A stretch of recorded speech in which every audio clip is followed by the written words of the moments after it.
এক মহিলার কাছে পাশের বাড়ির একটি মেয়ে এসে বলল, আরে কাকিমা, দেখো দেখো, ফেসবুকে জামাইবাবু কী একখান স্ট্যাটাস দিয়েছে দেখো।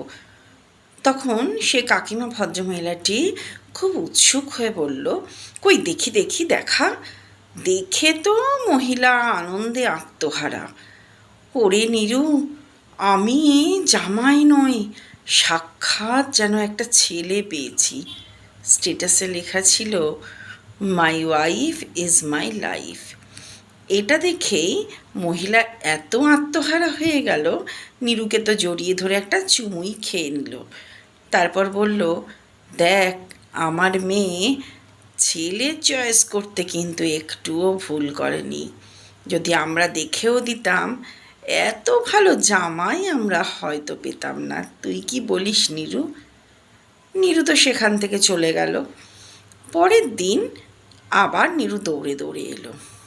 কাকিমা কাকিমা, এই দেখো, বাবান্দা একটা স্ট্যাটাস দিয়েছে ফেসবুকে। কাকিমা তো চশমাটা সামনের দিকে টেনে নিয়ে ভুরুটা কুঁচকে বলল, কই দেখি দেখি, ও আবার কি স্ট্যাটাস দিয়েছে?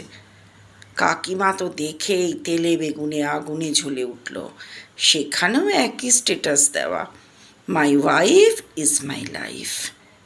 কাকিমা তো এই লেখাটা দেখে কেঁদে কেটে আকুল হয়ে চিৎকার করতে লাগলো, বুঝলি নিরু, তুকতাক তুকতাক সব তুকতাক করেছে। তখনই বলেছিলাম আমাদের দেখা একটা বিয়ে কর। তা কি শুনলো? দেখ, ও নিজে দেখে বিয়ে করলো, আর কি পরিবারের মেয়ে নিয়ে এলো, তুকতাক করেছে। যে ছেলে কিনা ছোটোবেলায় খাতায় লিখে এসেছিল, my mother is my whole world, সে কিনা আজকে লিখছে, my wife is my life. এটা কোনো দিন হতে পারে? তুকতাক ছাড়া আমার বাবুটাকে দেখ নিরু, পুরো পাল্টে ফেলেছে।